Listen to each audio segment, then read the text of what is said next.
So this is part two of a video I um, recorded earlier this afternoon, and I'm gonna call this one "Choosing a Brokerage."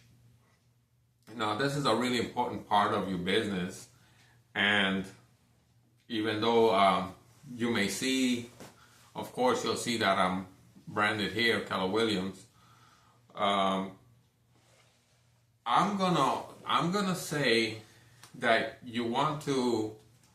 Every demographic, every area is gonna be different.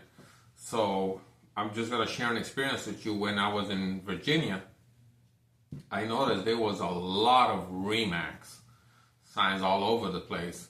So if I were to guess, and I'm talking about specific region because I was in Norfolk, Virginia, Hampton may be different than, let's say, Virginia Beach, maybe different than what is Richmond, Virginia, which is fairly large area. So and of course I'm here in Central Florida in Lakeland on the I-4 corridor. So I'm gonna say that you want to choose a brokerage that is more or suited to where you're at, or for example, here in where I'm at in Lakeland, Keller Williams is the biggest brokerage. Not only is the biggest brokerage, but in the whole county, in Polk County, which shame on me for not knowing how many cities, but we have a number of cities that are involved. There's probably there's Haines City, Winter Haven, Plant City, Bartow, Lake Wales, Frostproof. There's probably 8 or 9 cities in that's around. I'm probably missing 1 or 2 in my area, but the coverage is pretty large. And Keller Williams is the biggest broker in Polk County. So let's just say you're in Texas, or you're in Virginia, like I mentioned earlier. If you're there, if Remax is the biggest brokerage there, you're probably gonna have, that's probably the best service that's gonna be in that area. So when I did my research, I searched my area, I searched who's the biggest brokerage, okay? So I wanna know why they're the biggest brokerage. And when I talked to some other agents that were in the field, almost a lot of people that I spoke to, I found out, well, I took some training at Keller Williams and then I left to go somewhere else. And most of it was because of whatever they choose, some say maybe money or whatever it is. But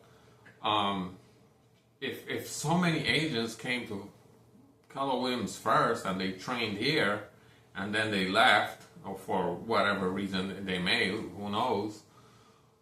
But I wanted to be with the best, one that would help me in training me the right way. So I didn't want to just become a real estate agent. I wanted to be obviously I would like to be the best at what I do. So, so becoming good at what I do and becoming an expert, I want to learn the right way. And even the teacher at the school where I took my course, they said that is the best place to learn, because you're gonna have classes. They'll show you how to do a contract. They'll show you how to do this. They'll show you how to do that, and everything real estate related on how to get going. And there is also mentorship available. There is a class for starters, where you're part of a starting group. They show you how to do things, get going, doing open houses, doing all the other stuff that's gonna get you going. So that was part of the equation of why I chose Keller Williams. But like I said, if I were in a different area, who knows if I may have chosen another broker, because like I mentioned, Virginia, if Remax is the biggest broker, they're doing something right in that area. So I want to know what it is that they do, that's the route that I might have taken. So saying that, choosing a brokerage, I think it's going to be more suited to where you're actually going to do your business. Who's the biggest broker? And then you want to know why too. Why are they the best? Why are they performing at a high level? And in this area, for example, we will double or triple the total sales of all brokers combined. And it's really here, if we look at numbers for last year, it was more like 2/3 of all sales were with Keller Williams. That's why I chose to hang my license, which I have here. Anyway, it'll look like that. It'll come from the DPVR. I need to hang it back there somewhere where you'll see it back there. There you go, maybe on that wall there. But I'll take care of that later. I'm sort of still settling into this new office. Painted, did some stuff, and hopefully I'll get it together.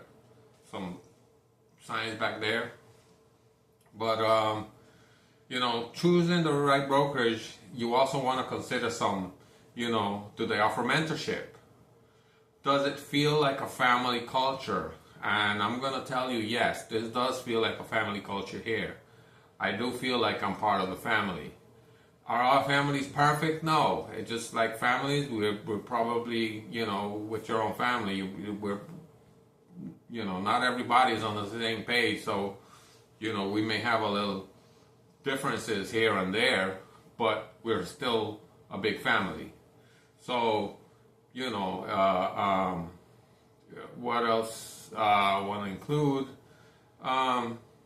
So I guess that in there I pretty much summarize how do you choose a brokerage, and make a commitment also to me. Your first year is probably going to be the hardest, just like it was mine. But make a commitment to learning above anything else. Like I said in another video,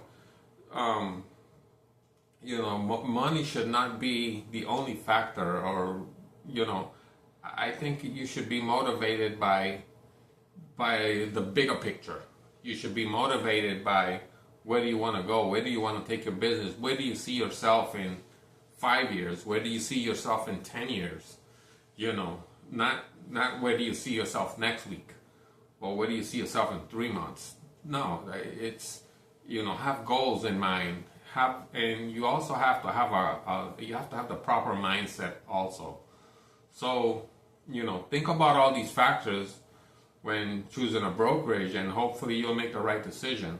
But ultimately, the decision is going to be up to you. And when you do make a decision, stick to it. Don't bail out on month 3. Don't bail out on month 4 because you think the grass is greener somewhere else. I'm going to give you some news. The grass forget about all of that. Your success is going to be determined on the work that you put in. You have to put in the work.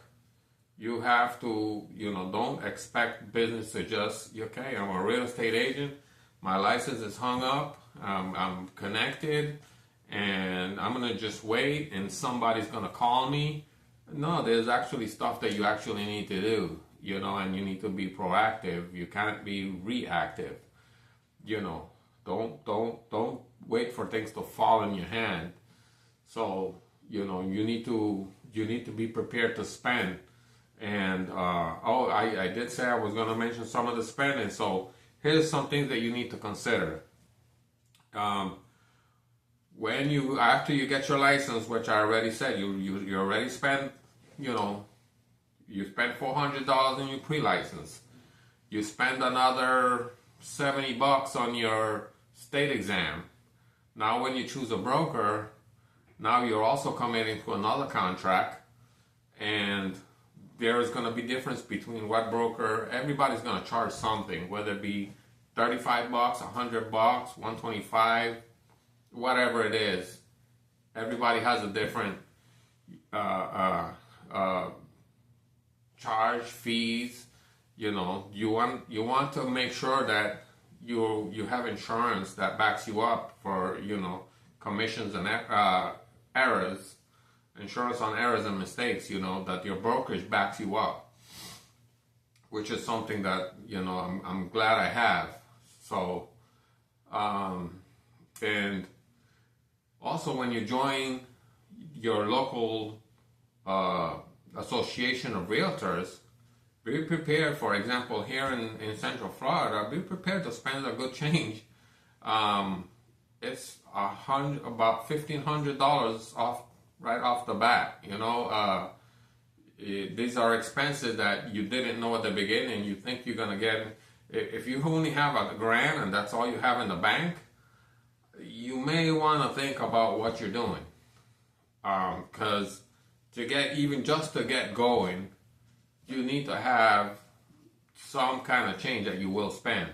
So to be part of your local, to be able to be called a realtor, at the moment, you're just a licensee. Yeah, you have a license, but your license, you can't do any business unless your license is hanged with a broker, and then you can't be called a realtor unless you actually go to join the Realtor National Association of Realtors.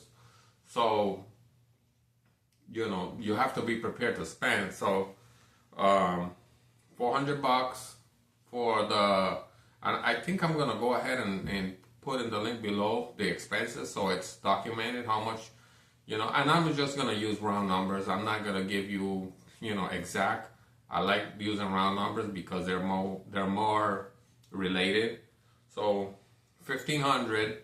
Then you're gonna need to join. You're gonna need to add. There's gonna be some add-ons. What are some add-ons? Access to Supra, which is an electronic box, so you're able to open homes and show homes to potential clients. And you're gonna need some other payments here and there for some little stuff that's gonna help you out. So, and also one of the things is you want to make sure you open your business as a LLC, because if you open it as, you know, you just use your regular social security number and you don't open it up as a LLC, you also open yourself up to, one is you can't do tax deductions at the end of the year if after you spend X amount of money. I think you can do up to 20% of expenses, but if you don't do an LLC or a PA, which is basically the same thing, you're operating as a business. But if you're operating as yourself, you can't deduct anything. So think about those factors too. So there you go. I hope this was informative, and I'll see you on the next one.